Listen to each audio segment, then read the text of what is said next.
Kita masih membahas urgensi dan akselerasi vaksinasi COVID-19 pada ibu hamil.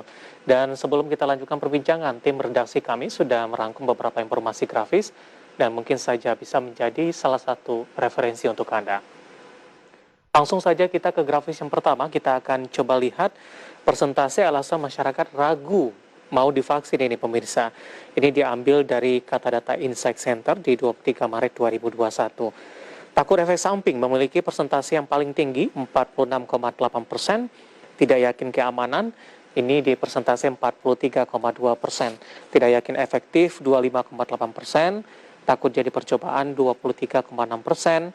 Yakin ada alternatif lain di 22,9%. Dan ada juga persentase tidak percaya vaksin, tidak percaya COVID, sedang hamil atau menyusui. Ini persentasenya di 1,1%.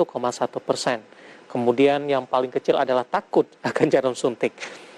Kita beralih ke grafis selanjutnya, kita akan coba lihat dampak yang ditimbulkan jika ibu hamil terpapar COVID-19 ini. Kondisi ibu hamil terinfeksi COVID-19 bisa membuat mereka sangat memerlukan perawatan di rumah sakit, ruang intensif atau ventilator, dan alat bantu nafas lainnya.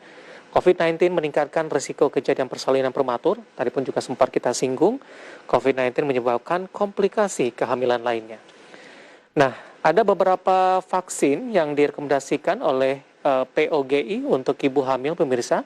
Dapat Anda saksikan juga di layar televisi Anda. Ada Sinovac, Moderna, AstraZeneca, Pfizer, dan juga ada Sinopharm. Ini sumber dari Perkumpulan Obstetri dan Ginekologi Indonesia atau POGI. Ada 5 vaksin COVID-19 yang direkomendasikan oleh POGI untuk ibu hamil. Ya, beberapa informasi grafis yang berhasil dihimpun oleh tim redaksi kami dan semoga bisa menjadi salah satu referensi untuk Anda. Kita lanjutkan kembali perbincangan dengan Dr. Ari Kusuma Caniwarto SPOG, Opginsos, Ketua Umum Pengurus Pusat Perkumpulan Obstetri dan Ginekologi Indonesia. Dr. Ari, kita lanjutkan kembali, Dok. Ya, Mas. Apa dampak yang timbul jika seorang ibu hamil terpapar COVID-19, Dok? Yang pasti dampaknya mungkin sama, tapi yang pasti akan lebih berat kelahiran prematur. Itu salah satu yang terjadi. Ya, tadi sudah saya sampaikan, dan dampak-dampak lain ya pasti kebutuhan dari rumah sakit sendiri yang bisa menerima kondisi ibu-ibu hamil. Mengingat sekarang tadi saya sampaikan bahwa ibu hamil ini terserangnya di saat ini dengan mutasi dengan Delta ini malah cenderungan sebelum trimester 3, artinya 28 minggu sampai 34 minggu.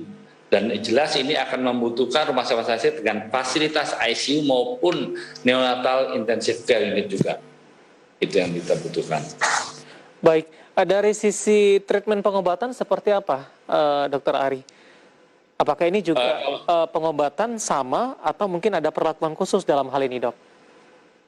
Jelas untuk pengobatan kita tahu kondisi pada COVID ini kan ada yang ringan, ada yang sedang, ada yang berat.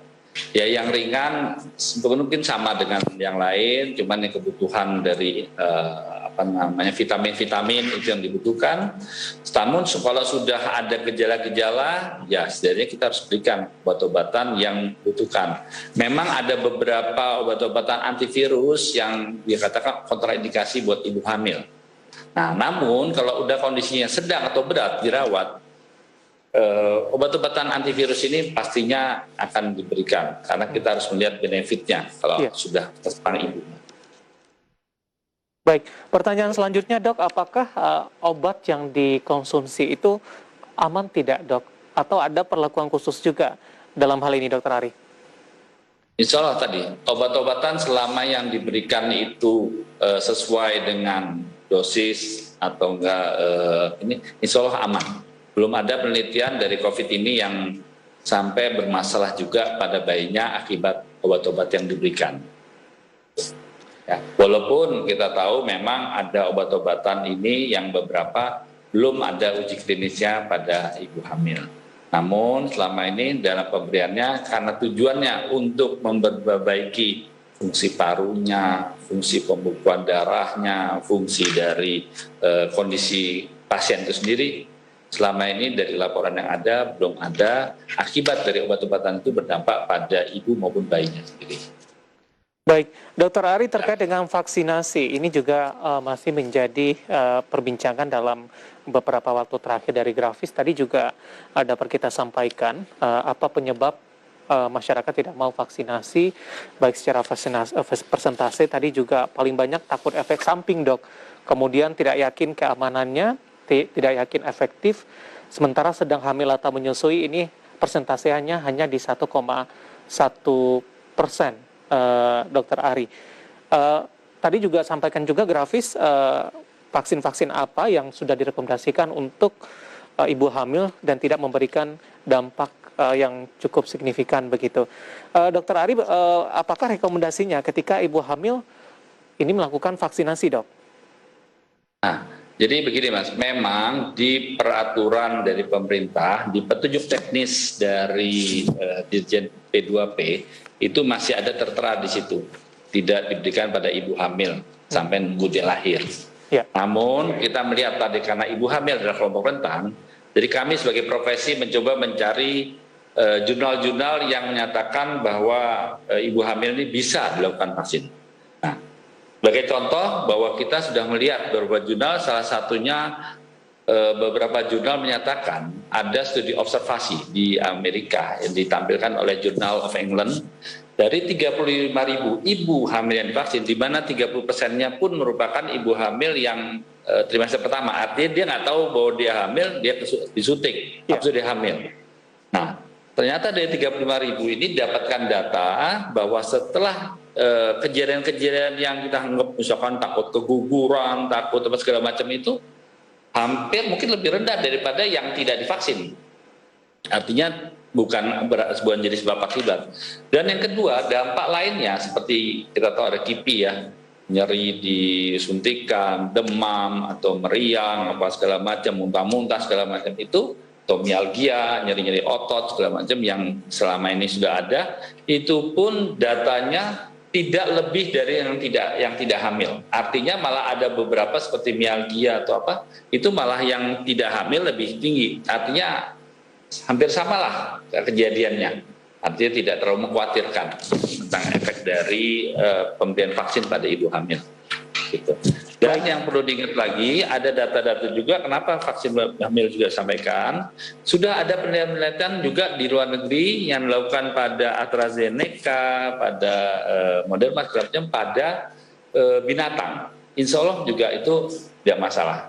Karena masalahnya kan uji klinis pada ibu hamil ini cukup sulit. Dan yang perlu disampaikan, biasanya yang kita berikan ini kan banyak kan vaksin yang inaktif, artinya virus yang dimatikan, seperti contohnya Sinovac. Karena dimatikan itu biasanya juga diberikan pada vaksin-vaksin yang selama ini diberikan pada ibu hamil. Seperti kita tahu ada yang namanya vaksin influenza, tetanus, segala macam itu adalah vaksin yang kategorinya sama dengan vaksin-vaksin yang inaktif yang sekarang ini diberikan pada vaksin COVID. Sekian. Baik, Dokter Ari tadi dari grafis juga kita sudah sampaikan, Dok, ada Sinovac, Moderna, AstraZeneca, Pfizer, kemudian juga ada Sinovac. Nah, ini yang direkomendasikan oleh POGI begitu. Bagaimana implementasinya di Indonesia, Dok? Sampai sejauh ini vaksinasi terhadap ibu hamil, mungkin dari sisi data, mungkin dari sisi efek samping yang ditimbulkan sampai sejauh ini, Dok? Nah, untuk data di Indonesia untuk ibu hamil yang divaksin, memang kita belum mempunyai data yang lengkap karena memang belum dilakukan, Jadi kalau ditanya vaksin nih untuk ibu hamil gimana? Kalau tanya bisa nggak? Bisa. Okay. Dasarnya apa? Ini ada studi observasi. Tapi kalau tanya boleh nggak? Kita nunggu regulasi dari pemerintah. Namun dari kemarin ada perbincangan guru-guru besar yang sudah melakukan penelitian yang kebetulan pasien yang hamil dan melahirkan, insya Allah sih ada sebetulnya data 5 ibu hamil yang telah melahirkan juga. Yeah. Nggak masalah juga bayinya, tapi kan itu terlalu kecil lah kalau kita ungkapkan. Baik, bisa diulang kembali, Dok, dari sisi umur kandungan berapa mungkin yang direkomendasikan untuk divaksin? Jadi yang boleh divaksin ya, yang boleh divaksin memang kita merekomendasikan usianya 12 minggu sampai di atas 12 minggu sampai 33 minggu. Hal ini sebetulnya menyangkut dengan bahwa sebelum 12 minggu, arti trimester pertama ini, di mana di situ terjadinya yang namanya organogenesis. Jadi ada kejadian di mana di situ pembentukan dari organ-organ tubuh dari si janin ini sendiri. Dan yang kedua, biasanya kalau di bawah 12 minggu itu para ibu-ibu ini kan masih mengalami mual, muntah, atau badan nggak enak, mungkin flek. Nah, ini yang kita juga harus jaga. Jadi kita harus tetap kehati-hatian, jangan sampai disuntik, terus ada flek, ada mual, ada muntah-muntah, vaksin yang disalahkan. Padahal mungkin tidak ada hubungannya. Kenapa 33 minggu? 33 minggu ini bukan anjuran. Lebih 33 minggu pun sebetulnya tidak masalah. Cuma 33 minggu karena kita tahu untuk menimbulkan antibodi imunitas pada seorang ibu itu dibutuhkan 2 minggu sampai 1 bulan. Sehingga diharap pada 2 minggu sebulan, jadi kalau 33 minggu jatuhnya kan 37 minggu. 37 minggu adalah masa hamil cukup bulan. Di mana sehingga waktu dia hamil cukup bulan, waktu dia lahir, insya Allah itu yang namanya antibodi pun nyampe juga buat ke ibunya, juga ke bayinya, sehingga bayinya mendapat perlindungan. Baik. Itu yang kita harapkan. Dokter Ari, ketika orang dewasa dan ibu tidak hamil, ketika melakukan vaksin begitu, langsung datang ke TKP dan melakukan kegiatan vaksinasi begitu. Nah, bagaimana dengan ibu hamil yang ingin melakukan vaksinasi, Dokter Ari? Apakah harus ada pemeriksaan terlebih dahulu, kemudian setelah mendapatkan rekomendasi sesuai dengan kriteria yang sudah disampaikan tadi, baru boleh dilakukan vaksinasi? Atau seperti apa skemanya, Dok? Tentunya kita berharap nanti setelah ada regulasi dari pemerintah, dari Kemkes gitu ya. Nah, itu kalau dilaksanakan pun kita berharap ibunya juga harus tahu. Kita tahu kan selama ini vaksin yang pasti orang sehat, bukan orang sakit yang kasarnya. Tapi justru ibu-ibu yang punya komorbid juga itu punya hak untuk dilindungi, diberikan vaksin. Seperti misalkan gini. Jadi semua ibu hamil sebetulnya bisa divaksin. Tapi kita tetap tadi kata-kata sehat itu sampaikan, karena gini, walaupun kita bilang ada ibu hamil yang usia di atas 35 tahun atau dia punya hipertensi, punya gula, tapi bukan berarti saat itu tensinya 200 kita suntik vaksin, ya enggak juga. Kita tetap ikuti kriteria yang ada, sehingga ibu hamil kalau mau vaksin dia melewati konseling segala macam yang jelas. Dan dia juga harus terbuka, dia harus jujur kondisinya gimana. Sehingga kalau prosedur-prosedur yang khusus tidak ada, yang penting dia nanti melewati screening juga, dan di situ dia harus buka di kehamilan berapa minggu, terus nanti mengisi form, dan kalau ada masalah ya silahkan. Baik. Dokter Ari, menarik, kita masih punya satu segmen lagi, kita akan jeda kembali terlebih dahulu, nanti kita